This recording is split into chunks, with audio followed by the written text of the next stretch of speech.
बड़ा करुणामय प्रसंग है और उनकी उत्तम भक्ति का चमत्कार है, प्रकाश है। महाप्रभु श्री हरिवंश चंद्र जी के शिष्य श्री हरिदास जी कई इस नाम के महापुरुष हुए हैं। ऐसे ही महाप्रभु के शिष्यों में भी श्री हरिदास जी का नाम आता है। हरिवंश महाप्रभु पर अनन्य निष्ठा हरिदास जी की थी, जो अपने हृदय में छुपा के रखते थे बात। हृदय का प्रेम वाणी से कहने पर बहुत हल्का हो जाता है। उनके गुणों को तो कोई प्रेमी ही समझ सकता है। कहने को तो वो वैश्य कुल में जन्मे थे, परंतु जहां बड़े बड़े साधकों की सिद्धों की पहुंच नहीं, उस गूढ़तम रहस्य राधा वल्लभ लाल के प्रेम में उनका प्रवेश था। कैरवा भाव रहस्य पारगमती श्री राधिका प्रेषा। डंके की चोट पर उनकी अनन्यता प्रकाशित होती थी। यद्यपि उनका शरीर काशी भगवान विश्वनाथ जी की नगरी में रहता, काशी में वो रहते थे, परंतु उनकी अनन्य निष्ठा हरिवंश महाप्रभु के चरणों के प्रभाव से श्रीधाम वृंदावन में थी। क्योंकि अब निज धर्म आपनो कहे तहां नित्य वृंदावन रहे, बहुत प्रेम सागर जहां। काशी में रहते थे, शिष्य थे हरिवंश महाप्रभु के, और निष्ठा श्रीधाम वृंदावन की, हर समय वृंदावन का चिंतन। वृंदावन की रज जीवन थी, अर्थात काशी में रहते हुए रोज वृंदावन की रज को लगाना। समझ लीजिए, आप कहीं भी बाहर हो, आप हमारे श्री राधा वल्लभ लाल जी के चरणों की उपासना से जुड़े हैं, तो ये जीवन में बात पकड़ लीजिए। आपका घर है वृंदावन, और आपके तन में वृंदावन रज लगी होनी चाहिए, और आप राधा वल्लभ लाल का चरणामृत रोज पीजिए और राधा वल्लभ श्री हरिवंश जपिए, तो कहीं भी आपका शरीर छूटे आप यहीं आएंगे। जैसे भारतीय राज कर्मचारी का, सैनिक का कहीं भी शरीर छूटे, ससम्मान तिरंगा में लपेटकर उसे भारत में ही, ऐसे ही कहीं भी तुम्हारा शरीर पर वो ब्रज रज लगी है, चरणामृत पीते हो, राधा वल्लभ श्री हरिवंश बोलते हो, तो नित्य धाम लाडली के महल में आपको आना होगा। विश्वास कीजिए। उन्होंने महाप्रभु की कृपा से निश्चय कर लिया था कि मैं बाहर मर ही नहीं सकता, क्योंकि वृंदावन हमारा लाडली का निज महल है, तो वहीं शरीर छोड़ूंगा। श्री भट्ट देवाचार्य जी भी कहते हैं कि यही आशा रखनी चाहिए, कहीं भी रहो लाडली से प्रार्थना करते रहो कि जब हमारा शरीर आपको ऐसा लगे कि, तो आप फिर धाम बुला लेना और वहीं छुड़वा देना। जीवन की पूरी यात्रा सफल हो गई यदि हम प्राण छूटे। जय श्री भट्ट धूल धूसर तन ये आशा, एक कण शरीर में लगा हो तो उससे श्री जी की प्राप्ति हो, फिर यहां शरीर छोड़ रहा है, उसकी दुर्गति कैसे हो सकती है। उनकी प्रतिज्ञा थी, निष्ठा थी कि मेरे भाग्य का बल नहीं चलेगा, प्रारब्ध का बल नहीं चलेगा, यहां लाडली के चरणारविंद का बल चलता है। नहीं तो प्रारब्ध हमारे कहां थे ऐसे जो हमें प्राप्त हो रहा है, ये तो मेरी लाडली का बल काम कर रहा, मेरे बल श्री वृंदावन रानी, मैं अपना शरीर धाम में छोड़ूंगा। ये घोषणा कोई मन वचन कर्म से जो समर्पित वही कर सकता है, नहीं भय लग जाएगा कि बात झूठी न हो जाए, पता नहीं कहां शरीर छूट जाए, क्या भरोसा, क्या भरोसा। अरे नहीं है भरोसा, काल भी नहीं हमारे शरीर को नष्ट करेगा। शरीर नष्ट होगा तो वृंदावन में होगा। निष्ठा, निष्ठा, बिना मन वचन कर्म के समर्पण के आप ऐसा बोल ही नहीं सकते, आपका हृदय नहीं स्वीकार कर सकता। श्री राधा वल्लभ नाम के भजन का अद्भुत प्रभाव प्रकट करके दिखा दिया। अनन्य हरिवंश धर्म की सुदृढ़ निष्ठा में कभी वो विचलित नहीं हुए। इस कलिकाल में मनोरथ पूर्ण करने के लिए कामधेनु के समान हरिदास जी थे। जो उनके समीप आ जाता, जो उनको प्रणाम नमस्कार संभाषण, उसकी कामनाएं पूर्ण हो जाती। जैसे कामधेनु कल्पतरु का सेवन करने वालों की कामनाएं पूर्ण होती है, ऐसे भगवत प्रेमी महात्माओं को भी कामधेनु कहते हैं। वहां ये नहीं होता जाओ पूरी हो जाए, नहीं, तुम आ गए हो इतना ही काफी है, ना तुम्हें कहने की जरूरत है ना उनको आशीर्वाद देने की जरूरत है। ये दरबार ऐसा है, अपने आप हो जाएगा, तुम्हें चिंता नहीं करनी, अगर तुम्हारी निष्ठा है, तुम्हारी भावना है तो। ये हर समय अपनी जिह्वा से राधा वल्लभ श्री हरिवंश, राधा वल्लभ श्री हरिवंश निरंतर जपते रहते थे। एक क्षण के लिए नाम छूटना इनके लिए असहनीय था। ये काशी में रहते थे, पर कहीं किसी से कोई अन्य संभाषण नहीं, अन्य कहीं दर्शन के लिए भी नहीं। ये अनन्य निष्ठा जब जागृत होती है तो फिर कुछ अच्छा नहीं लगता। अपने राधा वल्लभ लाल की सेवा से इनको अवकाश ही नहीं था। ये अपने धर्म में दृढ़ थे। चतुर्भक्त वही है जो गुरु प्रदत्त उपासना को दृढ़ता पूर्वक पकड़ ले। अपने भावों को गंभीर रखे, सहज में कोई जान ना पावे। श्री हरिदास जी के हृदय में दूसरों को सुख पहुंचाने की चेष्टा का भाव भरा रहता था। सुख देवे को चावचित सब सोहित निष्काम, या सुधर्म हरिवंश को नाम गिरा विश्राम। ये हरिवंश धर्म है, दूसरों को सुख पहुंचाना, मन से, वचन से, कर्म से, हमारे द्वारा किसी को दुख ना पहुंचे। एक दिन ये एकांत में विचरण कर रहे थे तो जंगल में देखा एक सिंह एक गाय को दबोच करके बैठा हुआ है। जे ही देखा तो सुखदेव को चावचित हाथ जोड़ा और कहा, प्रभु यद्यपि मुझे पता है कि जो मैं कहने जा रहा हूं उसमें आपकी बात पूरी नहीं होगी, कहां आपका इतना आहार, कहां यह हमारा छोटा शरीर, और मैं प्रार्थना करता हूं कि आप इस गाय को छोड़ दीजिए और मेरे शरीर को पा लीजिए। सिंह से कोई उत्तर, उन्होंने कहा, अच्छा ऐसा लगता है कि आपका पेट नहीं भरेगा, मेरा पुत्र जवान है, बस मुझे कुछ समय दीजिए, मैं अपने घर पहुंचूं और पुत्र को लेके आ जाऊं, तब तक आप गाय को मत पाना। मेरे को और मेरे पुत्र को पाओगे तो शायद आपकी भूख मिट जाए। सिंह ने गाय को छोड़ दिया और खड़ा हो गया, बोले बस शीघ्र गति से गया, ये भक्ति का चमत्कार, मैं अपने पुत्र को लेकर के साथ आता हूं, फिर आप आराम से पा लीजिए। तुरंत वापस हुए। देखो बेटे से जाके कहा कि हम वादा करके आए हैं एक सिंह से ऐसा, आप हमारे साथ चलो और उसके आहार बनो चल करके, तुम्हारी रुचि है हमारी आज्ञा पालन करने में। आंसू आ गए और कहा, आज मेरा जन्म लेना सार्थक हो गया, क्योंकि एक तो आप पिता और दूसरे भगवान के महान भक्त और तीसरे गौ रक्षा के लिए आप मेरे को समर्पित कर दिए, मेरा जीना सार्थक हो गया, मैं अभी चलता हूं, मेरा अहोभाग्य। भला कोई अपने पिता की यह बात मानेगा कि सिंह के सामने जाके समर्पित हो जा? चल दिए तो सामने गए तो सिंह वैसे खड़ा। कहा, प्रभु ये शरीर और पुत्र का शरीर दोनों आपका भोजन है, आप पा लीजिए, आपने कृपा करके हमारी प्रार्थना सुनी, गाय को छोड़ दिया, आप पा लीजिए। बड़ी जोर से दहाड़ मारी, मानो जैसे उनके ऊपर आक्रमण किया हो। वाक मुन के राधा वल्लभ श्री हरिवंश, राधा वल्लभ श्री हरिवंश। ये कोई बचाव पक्ष से नहीं, सहज समर्पित किया, अपने प्रभु का स्मरण करते हुए ये शरीर इनका आहार बन जाए।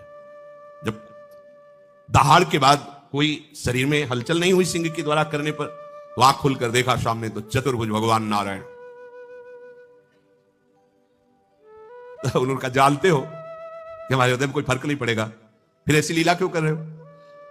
ये तो हमें पता है कि किसी भी रूप में हो आप ही हो, इसलिए हमने आपसे प्रार्थना की थी, पर ये आप क्यों? जानते हो ना हमारे हृदय की निष्ठा कि हम आपको प्रणाम भी नहीं करेंगे। ये हटाओ दो भुजा और ललित त्रिभंगी रूप, और अकेले नहीं प्रियाजू के साथ। प्रभु मुस्कुराए, जब मुस्कुराए तो देखा निकसी कुंज ठाढ़े है, भुजा परस्पर अंश, श्री राधा वल्लभ मुख कमल निरख नयन, प्रिया प्रीतम। चरणों में लौट गए और कहा, प्रिया प्रीतम, कि तुम्हारी इस निष्ठा से मैं बहुत प्रसन्न, आराध्य निष्ठा और दूसरी आचार्य निष्ठा। आचार्य की आज्ञा है सबसो हित, गाय के हित के लिए तुमने अपने प्राणों को समर्पित कर दिया। हरिदास जी प्रिया प्रीतम के प्रेम में मगन होकर के श्री वृंदावन धाम की ही लीलाओं का चिंतन करते रहते थे। इनके 4 बेटियां थी, विचार किया कि इनका ब्याह करेंगे, संसारिक पुरुषों को देंगे, हमारे घर में भक्ति के संस्कार हैं, पता नहीं आगे कैसे संस्कार हो, इनका जीवन व्यर्थ चला जाएगा। तो भगवत प्रेमी महात्माओं के यहां विरक्त भेष से उनको श्री जी की सेवा के लिए समर्पित कर दिया, हमें संसारी पुरुषों को नहीं देना। ऐसा उनकी आंतरिक निष्ठा की अपनी 4 कन्याओं को संत सेवा में विरक्त बना करके श्री जी की सेवा के लिए समर्पित कर दिया।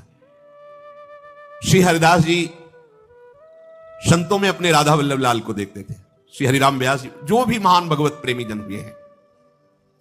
देखो काशी की इतनी बड़ी महिमा है, काश्याम मरणान मुक्त ही, काशी में शरीर छूट जाए तो मोक्ष पदवी की प्राप्ति होती है, जो बड़ा दुर्लभ पद है। स्वयं भगवान शंकर जी काशी मरत जंतु अवलोकी, जासु नाम बल करो विशोकी, कोई भी जंतु भी मरता है तारक मंत्र देकर मोक्ष पद प्रदान करते हैं। ये मुक्ति की और ज्ञान की खान है काशी। भवानी और भगवान भव अर्थात उमा और भगवान शंकर सदैव वहां प्रगट में विराजमान रहते हैं। मुक्ति जन्म मही जान ज्ञान खान अघानी कर, जहां बस शंभु भवानी सो काशी से ही कसना। काशी में शरीर त्यागने पर कैवल्य मुक्ति होती है, पर हरिदास जी के हृदय में बिल्कुल ऐसा भाव नहीं। उनका था कि वृंदावन रज में ही शरीर छूटे, मैं वृंदावन के सिवा कहीं शरीर नहीं छोड़ सकता। वृंदावन रस है ही ऐसा, श्री वृंदावन की शरण स्वीकार करना चाहिए। युगल बिहारी बिहारिणी जी के चरणों में रात दिन अखंड स्मृति वृंदावन रजरानी प्रदान करती है।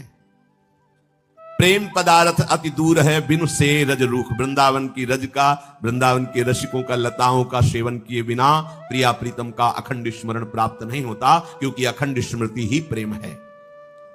सेवा कुंज की किसी कुंज के समीप बैठ करके श्री प्रियाजू का ध्यान, प्रीतम जू का ध्यान, इसी से, इसी रज से सिद्ध भावना होती है, भावदेह की प्राप्ति होती है। यहां के वास का अद्भुत प्रभाव है। अगर ऐसा सौभाग्य हो जाए कि संतों की जूठन प्रसादी पाने को मिले, अहो भाग्य।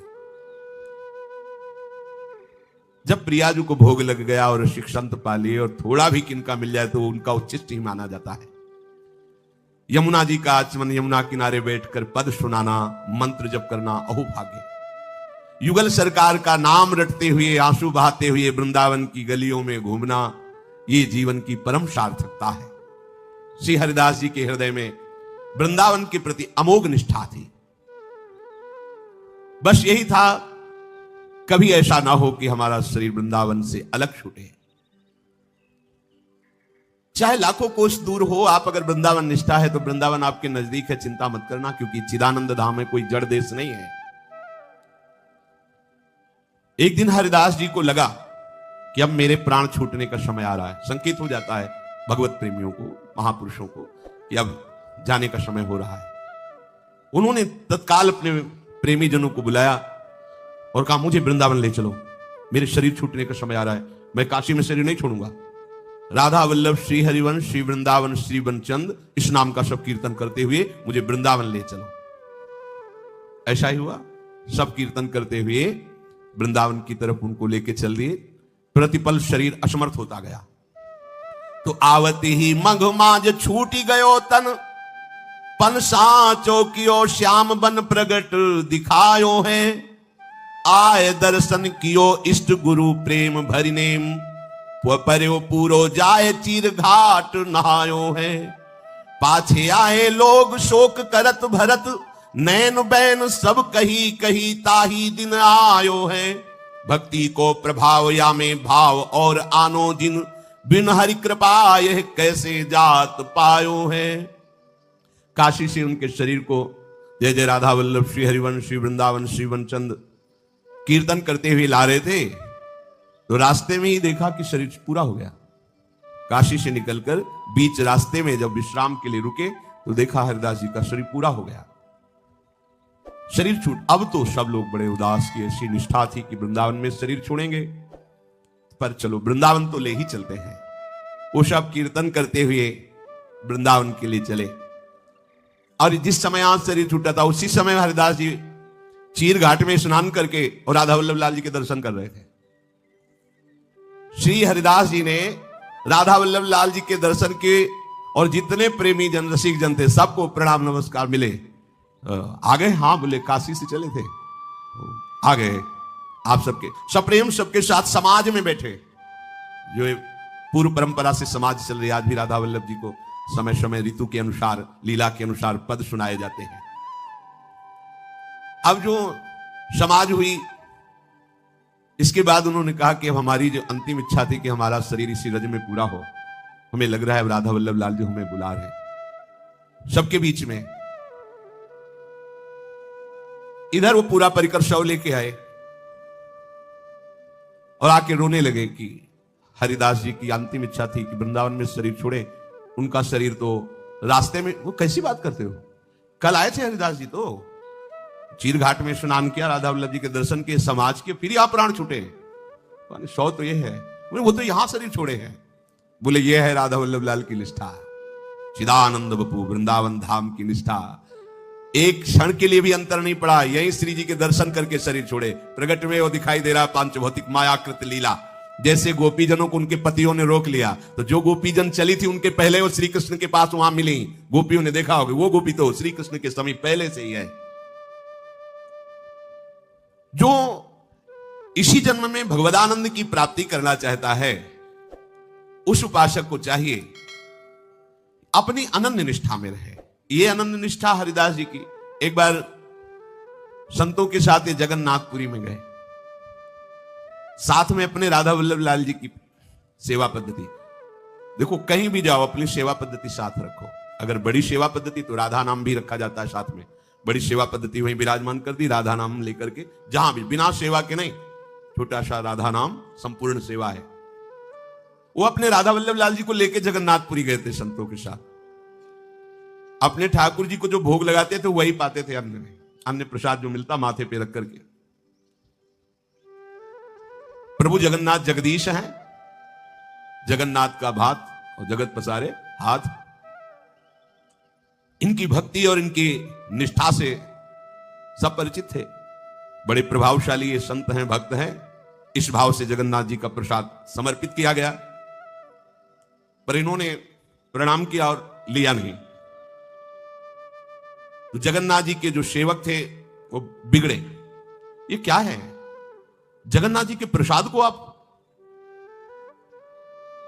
तो वहां कुछ जो विज्ञ जन थे उन्होंने कहा नहीं, आप ऐसा मत बोलिए, अब ये निष्ठा इनकी अपनी है। अरे तो प्रभु की ही तो उपासना करते हैं, जगन्नाथ जी का प्रसाद नहीं लिया। बड़ा संतुष्टता हुई जगन्नाथ जी के पार्षदों की कि कैसे ये भक्त हैं। एक तरफ भक्ति की इतनी उच्च अवस्था इनकी हम सुनते हैं, दूसरी तरफ ये बर्ताव। बड़ी महिमा है जगन्नाथ जी के प्रसाद की। वहां के राजा एक बार पाशे खेल रहे थे, राज मनोरंजन चौशल। जगन्नाथ जी के पार्षद प्रसाद लाए, तो ऐसे पाशा खेलने में ऐसे कर दिया। फिर ध्यान आया कि बायां हाथ जगन्नाथ जी के प्रसाद। उन्होंने कहा कि राजन, आप होश में बायां हाथ कैसे प्रसाद के लिए बढ़ा दिया? तब उनको ध्यान आया, बड़ा प्रसाद आपको, प्रसाद तो लिया पर अंदर जल गए। प्रभु के प्रसाद के लिए बायां हाथ उठा, दाया किस काम का? कटवा दिया दायां हाथ, कटवा दे तू किस काम का, जब तू हरि के प्रसाद जगन्नाथ जी के। ऐसी बड़ी महिमा है, ऐसा नहीं, पर ये लाडली के लाडलों की कुछ अनन्य निष्ठा का ही। अब वो असंतुष्ट होकर रात्रि में जगन्नाथ जी को शयन कराया और शयन किया। तो जगन्नाथ जी स्वप्न में आकर के बोले कि आप ऐसा मत समझो कि वो हमारे प्रसाद का अपमान करते हैं, नहीं, वो प्रियाजू की निष्ठा वाले हैं। और जिन प्रियाजू का अधरा मृत उच्छिष्ट मैं भी पाला चाहता हूं, उन प्रियाजू के उच्छिष्ट पाने वाले के लिए आप ऐसा ना सोचे कि वो प्रसाद की अवहेलना करते, नहीं, वो लाडली की अनन्य सहचरी है। ये जो प्रियालाल की वृंदावन नित्य विहार की उपासना है, इसमें श्री किशोरी जी के चरणारविंद की ठसक में भरी हुई जो उपासना वृत्ति है, इसमें यदि हमारी लाडली जो पार्श्व में विराजमान नहीं, तो फिर वो जो लाडली के निज जन है वो स्वाद नहीं ले सकते। प्रभु हैं, राधा संग बिना नहीं श्याम सिद्धांत है। मनो मृणाल भूषण भूषित भुज श्याम अंश पर डारी, जैसे हित हरिवंश जुगल करनी गज बिहरत बन पिया प्यारी। जहां प्यारी जी, बस ये वृंदावन रजरानी की कृपा से, रसिकों की कृपा से भाव आता है। इसी अनन्य निष्ठा से हम अपने आराध्य देव श्री राधा वल्लभ लाल जी के अत्यंत गूढ़ प्रेम नित्य विहार रस को प्राप्त कर सकते हैं। अनन्य भक्ति में तुम्हारी परीक्षा भी हो सकती है। ऐसा नहीं कि कोरे कोरे आप चले जाओ। कौन परीक्षा कर सकता है? जब आप प्रभु के जन हो तो परीक्षा कौन कर सकता है? प्रभु ही करेंगे, दूसरा थोड़ी करता है। तो वो परीक्षा क्यों करते हैं? क्योंकि वो दिखाते हैं कि मेरे प्रेमी भक्त का ये स्वरूप होता है। वो तो जानते ही हैं, सबको दिखाते हैं कि देखो मेरी अनन्य भक्ति का स्वरूप। उदाहरण क्या होता है? ऐसा भक्त होता है जो जीवित ही लगकर हो जावे सो शक्कर को खावेगा, कोह मोह से टक्कर लेवे तब फक्कड़ पद पावेगा। फक्कड़ बोले शांत, जादू जाहिर चक्कर मक्कर छोड़ स्वरूप समावेगा, युगलानन्य अनूप माधुरी सुन सुनाए सरसावेगा। बोले जो जीवित मरा हुआ हो गया, कोई प्रभाव नहीं तुम्हारे मान का भी अपमान का, बोले वो प्रियालाल के प्रेम मिठास का स्वादी होता है। जो काम और मोह से टक्कर लेता वही फक्कड़ है। नहीं तो फक्कड़ किस बात के है? कामी और मोही और फक्कड़ बड़ा अंतर हो गया ना। निर्मोही निष्कामी ही फक्कड़ कहला सकता है। अरे बोले बड़े फक्कड़ महात्मा है क्या? कोई फिकर नहीं, फिकर फार फकनी करे ताको नाम फकीर। कोई चिंता अपनी रह जाए तो यार बाबा जी काहे के, फिर अपनी चिंता खान पान विश्राम कल्याण अपनी चिंता, संतों को चिंता होती है जगत मंगल की अपनी। ये माया का जादू चक्कर मक्कर उसके ऊपर नहीं चलता जो फक्कड़ होता है। क्यों? हर समय युगल रूप माधुरी का नाम गुणगान चिंतन करता रहता है। भक्त की पहचान है कि बिना नाम के वो एक क्षण भी नहीं रह सकता। कई बार गुरुदेव भगवान को देखा शांत बैठे, और जहां कोई आया तो क्या पहले नहीं चल रहा, पहले एकदम, अब कोई आया कोई बात करे, कोई एकदम अंदर मन से भी और वाणी से भी। आप गौर से देखना, यहां हिलता नजर आएगा महाराज जी के, बस ऐसी मुद्रा, निरंतर खतरा, कोई बात करेगा, कोई बोले, नाम चल रहा है, शांत मानसिक चल रहा है। बिना कीर्तन के, बिना नाम जप के एक क्षण भी नहीं रह सकता भक्त। अनन्य भक्ति की पहचान है। सभी जीवों के प्रति निर्मलता का व्यवहार केवल संत ही कर सकते हैं। 68 तीरथ तहां बसे, जहां हरि कथा प्रसंग, सरस माधुरी भक्ति को निस दिन बरसे रंग।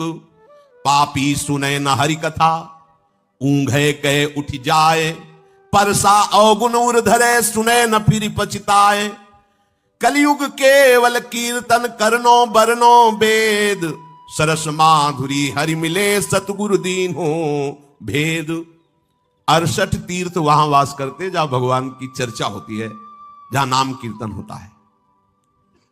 वहां बैठने मात्र से हृदय में भक्ति का रंग चढ़ जाएगा।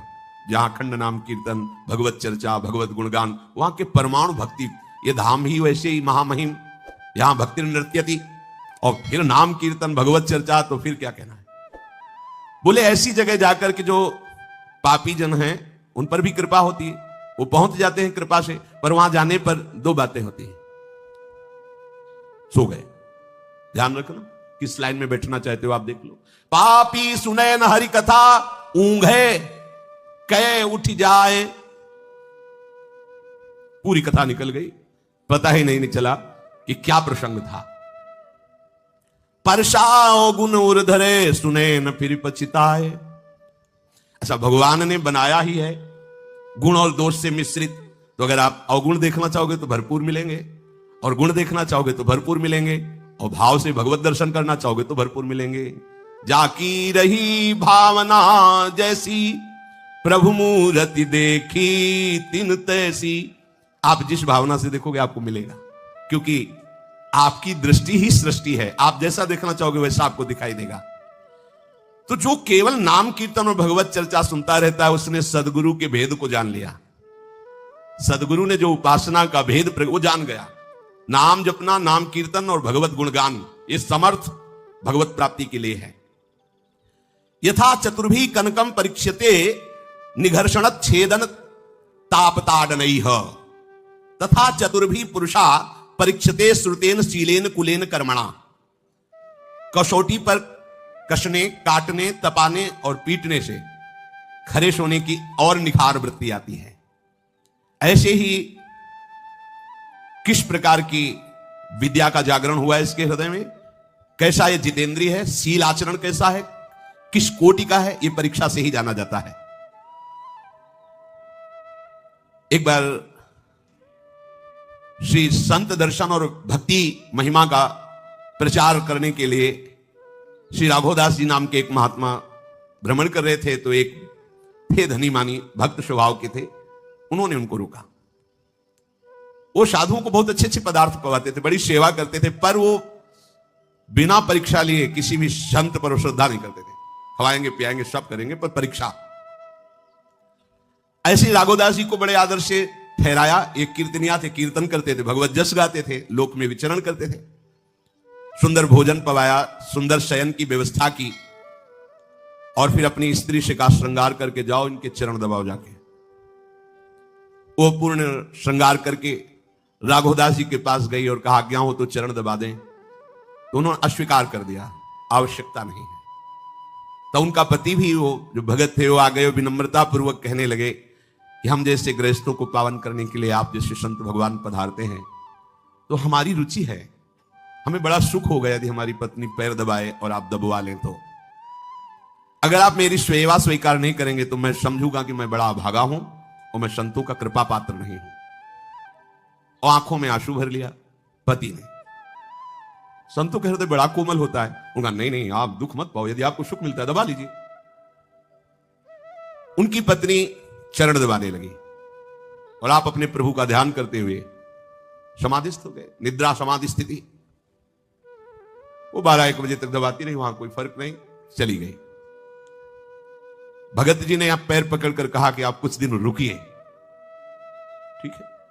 अब वो 20 दिन रुके, 20 दिन रोज उनकी पत्नी आती, चरण दबाती, कोई फर्क नहीं, वैसे ही स्थिति। पत्नी ने कहा कोई भी किसी भी तरह का कोई विकार हमने उनमें नहीं देखा। 21वें दिन उसने कहा महाराज अब जब इतनी कृपा की तो एक बार हमारी पत्नी को गले से लगा करके गोद में बैठ जाइए, तो हम समझेंगे कि आपकी हमारे ऊपर बड़ी कृपा है। राघवदास जी ने कहा जो आज्ञा प्रभु।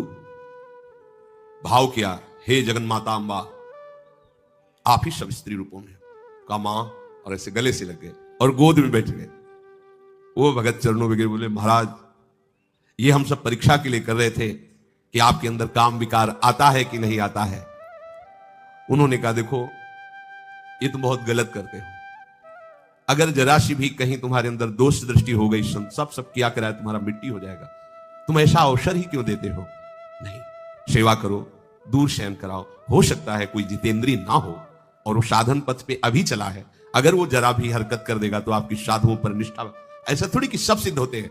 अरे कोई अभी चला है परमार्थ में, अभी उसे पूरा परमार्थ का पता ही नहीं है, काम क्रोधादि अपना प्रभाव दिखा रहे हैं, अब वो सिद्ध थोड़ी है, हो सकता है उससे चूक हो जाए। तो ऐसा आप अवसर मत दीजिए। परीक्षा तो समर्थों की जाती है, सब कोई समर्थ थोड़ी होता है कि वेश रख लिया तो सब समर्थ। चल रहे हैं समर्थों के मार्ग में, पहुंचना तो हरि कृपा से होता है। अतः अगर हमारी भावना और भक्ति पर तुम्हारी श्रद्धा है तो हमारा आदेश है आज के बाद किसी भी संत की परीक्षा मत लेना, यथाशक्त दूरी बना करके सेवा करना, जिससे तुम्हारा मंगल हो जाएगा। एक बार यही राघवदास जी को किसी राजा ने बुलवाया कि महान संत हैं, सभा में खूब सम्मान किया। तो वहां सभा में ब्राह्मण जन भी बैठे थे, उनको लगा कि बाबा जी का इतना सम्मान, और हम तो सभा में रोज बैठते हैं, कुछ चंद रुपए दे देते हैं राजा, ऐसा सम्मान क्यों नहीं करते? हमें क्या कमी है, हमारा सम्मान ऐसा क्यों नहीं करते? अब एक सुंदर महल में राघवदास जी को रोका राजा। तो उस ब्राह्मण ने राघवदास जी का अपमान कराने के लिए एक वैश्या को जाके एक दुपट्टा दिया, गमछा, और स्वर्ण मुद्राएं दी, और उस महल में टिके हुए वहां 2-4 दिन आओ जाओ दरवाजे के आसपास तक बस। और सभा में फिर आकर के ये अंगोछा वापस करना तुम, और ये बोलना कि महाराज कल ये अंगोछा जब हमसे मिल रहे थे तो आपको छूट गया था, तो ये देने आई है, फिर इसके बाद जितनी और स्वर्ण मुद्रा को हम देंगे। अब वैश्या तो धन की लोभी। अब इस सभा में बैठ करके राजा को उपदेश कर रहे थे, उसी समय ठीक ब्राह्मण के द्वारा भेजी हुई वैश्या बोली महाराज रात के आप जब हमसे मिल रहे थे तो आप भूल गए थे अंगोछा, तो ये अंगोछा ले लीजिए। उन्होंने निसंकोच होकर कोई खंडन नहीं किया और कहा हाँ, अच्छा हमारी भूलने की आदत है ना। राजा को लगा ऐसा कैसे हो सकता है। सभा में अब एक, अरे हम समझते हैं ना सब पाखंड चलता है, कोई श्रद्धावान होता है। ये जो लाखों लोग, ये एक भेड़ कूद जाए ना तो चाहे वो आगे जाके डूब जाए, लेकिन सैकड़ों भेड़ वैसे कूदेगी, इसे कहते हैं भेड़िया धसान। वो एक प्रणाम कर रहा है, उससे पूछो तुम क्यों प्रणाम, बोले वो प्रणाम कर रहा है। अरे वो क्यों प्रणाम कर रहा है तुम्हें पता है? नहीं पता, वो प्रणाम कर रहा है, हम प्रणाम कर रहे हैं। ऐसी श्रद्धा लाखों में होती है। कोई एक श्रद्धावान होता है जो अपनी निष्ठा से कि एक बार सर झुका दिया कटा सकते हैं, लेकिन आप नहीं, निष्ठा। अब देखो ना, निष्ठा तो किसी बिरले की होती है ना, तो उस सभा में सैकड़ों, अरे हम कहते थे ना कि सब ऐसे ही चलता है। राजा बड़े असमंजस में पड़ गए कि मैंने इतना यश सुना है इन महात्मा का, और इनके दर्शन से भी ऐसा लगता है कि ऐसा नहीं हो सकता, कोई षड्यंत्र तो नहीं है। सभा से बड़े निराश होकर राजा उठे और वो बिल्कुल प्रसन्न बैठे। बिल्कुल उन्होंने ऐसा खंडन नहीं किया कि कब अंगोछा, तेरे को तो मैं जानता भी नहीं हूं, अरे तू कैसा हमारे ऊपर ब्लेम लगा रही। ऐसा भक्त स्वभाव नहीं होता। उन्होंने सोचा भगवान जब लीला कर रहे हैं तो हम भी उसी लीला में सम्मिलित है। वो हाँ हाँ हमारा भूलने का स्वभाव है, रख दी। राजा एकांत गए और अपने मंत्रियों को, पार्षदों को बुलाया और कहा उस वैश्या को हमारे सामने हाजिर करो। बोल, महाराज को जानती है तू? तो महाराज मैं महाराज को क्यों जानूंगी, महाराज से हमारा कोई परिचय नहीं। बोले फिर वो जो आपके सभा के मुखिया पंडित जी है ना, उन्होंने हमें इतनी स्वर्ण मुद्राएं दी थी कि ये बोल देना जाके, तो वही हम कह रहे, चल सभा में बोल चल करके। जब वो सभा में खड़ी किया और उनका महाराज क्षमा कर दीजिए, हमारे द्वारा अपमान माना गया, क्योंकि ये हमारे राज्य की वैश्य है, हमारे पंडित। तो बोले अगर आप हम पर प्रसन्न है राजन, तो पंडित जी की जो दक्षिणा चल रही वो चलती रहे और कभी इनको इस पद से न हटाया जाए और कभी इनको कष्ट। ये है, ये साधु स्वभाव है। अनन्य भक्त को कभी भी किसी भी तरह की यदि विपरीत परिस्थिति आवे तो अपने प्रभु का खिलवाड़ समझना चाहिए। देखो भगवान बड़े कृपालु हैं। ये यश प्रतिष्ठा एक बहुत बड़ा विष है। जब विष का इंजेक्शन लगता है तो विष के ही इंजेक्शन से उसका जहर निकाला जाता है। सांप काटता है ना, तो उसी के जहर से उसको नष्ट किया जाता है। तो जब ये विष चढ़ता है तो निंदा रूपी विष का इंजेक्शन लगाया जाता है, क्योंकि भगवान का भक्त विषैले पदार्थ से युक्त नहीं हो सकता। सम्मानम कल्याति घोर गरलम, सम्मान क्या है? घोर विष है।